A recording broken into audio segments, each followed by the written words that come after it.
देखिए, पढ़ते तो सारे लोग हैं बट सिलेक्शन किसी किसी का होता है।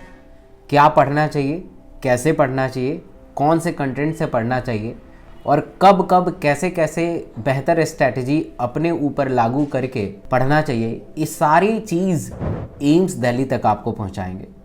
एम्स दिल्ली में जो बच्चा सेलेक्ट होता है ना, वो पूरे साल बहुत ही अच्छे तरीके से मेहनत करता है और उस मेहनत के बाद उसका सिलेक्शन वहाँ तक होता है।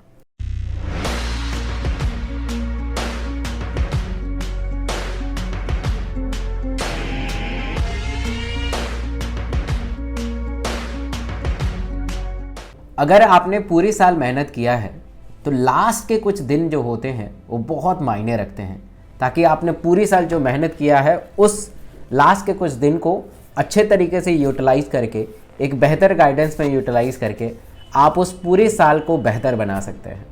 तो मैं आज 5 महीने का प्रॉपर एक पूरा रोड मैप बताने वाला हूँ, एक परफेक्ट स्ट्रैटेजी बताने वाला हूँ। अगर आप सपना देखते हैं एम्स दिल्ली, तो ये वीडियो आप सबके लिए बहुत इंपॉर्टेंट है और एंड तक देखिएगा। आप सबसे एक छोटी सी गुजारिश भी है, अगर आप इस चैनल पर नए हैं तो इस चैनल को ज़रूर सब्सक्राइब करिएगा, क्योंकि नीट निश्चय से नीट निश्चित। एम्स दिल्ली जाने के लिए सबसे इम्पॉर्टेंट है कोर्स को ख़त्म करना। बट आप कहेंगे कि हमने पिछले साल भी कोर्स ख़त्म किया था, बट हम एम्स दिल्ली तो छोड़ दो, किसी भी मेडिकल कॉलेज में गए नहीं। इसका मतलब ये है कि कोर्स ख़त्म करने से आपका सिलेक्शन नहीं होता है। जो भी नीट के एस्पिरेंट होते हैं, मेजॉरिटी ऑफ लोग कोर्स तो ख़त्म कर लेते हैं but still they are not selected. But yes, सीढ़ी तो वहीं से शुरू करनी पड़ेगी। आपका कोर्स ऑन एन एवरेज मार्च के पहले वीक में ख़त्म हो जाना चाहिए। ये पहला सबसे इम्पॉर्टेंट चीज़ है। कोर्स ख़त्म करने का मतलब ये होता है कि आप हर एक चैप्टर को, हर एक सब्जेक्ट को, हर एक पहलू को, हर एक कंसेप्ट को बहुत बारीकी से समझ चुके होंगे। कोर्स ख़त्म होने का मतलब ये हो रहता है। 2 टाइप के स्टूडेंट होते हैं। एक वैसे स्टूडेंट जो जल्दी जल्दी चीज़ों को पढ़ लेते हैं और अपने आप को और अपने रिलेटिव, अपने फ्रेंड्स को ये शो करते हैं कि हमने पूरा चीज़ बहुत ही अच्छे तरीके से ख़त्म कर लिया।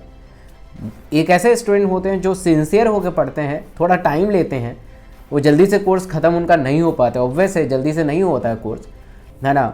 वो भले ही अपने पेरेंट्स के नज़रों में, फ्रेंड्स के नज़रों में, रिलेटिव के नज़रों में ख़राब उनका प्रदर्शन हो, बट अंततः उनका सिलेक्शन हो जाता है। हमें ये फ़र्क नहीं पड़ना चाहिए कि हमारे फ्रेंड हमारे बारे में क्या सोच रहे हैं, हमारे रिलेटिव हमारे बारे में क्या सोच रहे हैं। एट द एंड आपका रिजल्ट मैटर करता है, और अगर आपका रिजल्ट आता है तो सारे लोग आपके फेवर में आ जाएंगे। अगर आपका रिजल्ट नहीं आएगा तो सारे लोग आपके अगेंस्ट हो जाएंगे, तरह तरह के प्रवचन देने लगेंगे कि बीएससी कर लो, ये कर लो, वो कर लो। तो मुद्दा ये है कि आपको किसी के बारे में नहीं सोचना है, सिर्फ अपने बारे में सोचना है, अपने पढ़ाई के बारे में सोचना है, और ये सोचना है कि हम कोर्स को अच्छे तरीके से कब कंप्लीट करें। एक बार आपका कोर्स कंप्लीट हो जाता है, फिर आप एक प्लान बनाइए कि मुझे पूरे कोर्स को 1.5 महीने में फिर से ख़त्म करना है। यानी that is called rapid revision. यानी जो भी आप चैप्टर पढ़ाएं, थोड़ा स्पीड उसका बढ़ाइए। हर एक लाइन, हर एक कंटेंट, हर एक फार्मूला आपके दिमाग में एक बार फिर से वो रिवॉल्व होना शुरू हो जाए। याद करने का और लंबे समय तक याद रखने का एक ही तरीका है, और वो है बार बार रिवीजन। अगर आप बार बार चीज़ों को पढ़ेंगे ना, तभी आप उसको रिटेन कर पाएंगे, और रिटेन हुआ चीज़ ही रिकॉल होता है आपके एग्ज़ाम में। तो ये 3 R बहुत इंपॉर्टेंट है। First is a revision, the second is called retention, and third is called recall. तो ये तीनों साइकिल चलता है। तो सबसे इम्पॉर्टेंट है हर चीज़ों को रिवाइज करें, अच्छे तरीके से रिवाइज करें। अब बात आती है फिज़िक्स को कैसे इम्प्रूव करें। तो फिज़िक्स में आप अभी से क्या करिए कि आप जो भी चैप्टर पढ़ रहे हैं, आप पढ़ते रहिए, अपने अकॉर्डिंग पढ़ते रहिए। एक उसमें ऐड एक कर दीजिए कि आप हर दिन एटलीस्ट 10 क्वेश्चन जो प्रीवियस ईयर के क्वेश्चंस होते हैं, है ना, स्टार्ट करिए लेटेस्ट क्वेश्चन से 2022 से। तो जो 10 क्वेश्चन है उसके 10 क्वेश्चन की फॉर्मूला लिख लीजिए एक नोटबुक पे। आज करिए, फिर कल फिर से 10 क्वेश्चन करिए, कि परसों 10 से और करें। देखेंगे मार्च अप्रैल तक आपके पास पूरे पेपर का 10 साल 15 साल के पेपर का एक फार्मूला शीट तैयार हो जाएगा। और मेरा दावा है कि वो फार्मूला शीट बहुत हेल्पफुल होने वाली है, क्योंकि उसी फार्मूला से, उसी कंसेप्ट से नीट 2023 का पेपर आएगा।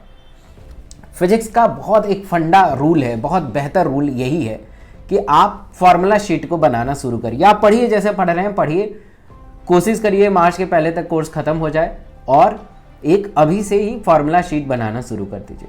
केमिस्ट्री में आते हैं तो केमिस्ट्री में भी आपको यही करना है कि एक जगह आपको नेम रिएक्शंस लिख लेना है ऑर्गेनिक केमिस्ट्री का, फिजिकल केमिस्ट्री का फॉर्मूला लिख लेना है, और इनऑर्गेनिक केमिस्ट्री के ऐसे चीज़ जो कि बहुत रटने वाले होते हैं, पूरा इनऑर्गेनिक केमिस्ट्री रटने वाला ही होता है, तो एक जगह लिख लीजिए। ये सब चीज़ें आपको एनसीईआरटी के बुक से छांट लेना है, निकाल लेना है, सेग्रीगेट कर लेना है।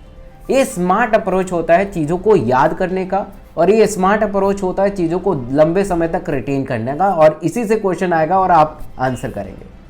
बायो में भी ऐसे ही करना है, मॉर्फोलॉजी, एनाटमी, बायोमॉलिक्यूल्स, इकोलॉजी, ऐसे कुछ चैप्टर हैं जहाँ पे एग्जाम्पल बहुत ज़्यादा होते हैं, डेट बहुत ज़्यादा होते हैं, साइंटिस्ट के नाम ज़्यादा होते हैं, जिसे आप किसी कंसेप्ट से जोड़ नहीं सकते हैं, तो उसको अलग कर लीजिए। तो सेग्रीगेशन का काम अभी से शुरू कर दीजिए, ताकि जब आप नज़दीक पहुँचेंगे तो आपको वही अचानक से डर ना लगे कि अरे यार हमको तो ये भी नहीं आता, हम तो ये भूल जाते हैं।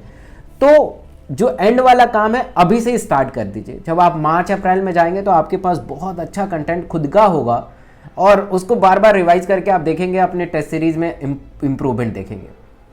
तो ये आपको तीनों सब्जेक्ट में सम्मिलित रूप से कर लेना है। आप लास्ट के 60 दिन बहुत क्रूशियल होते हैं किसी भी एग्जाम को क्रैक करने का।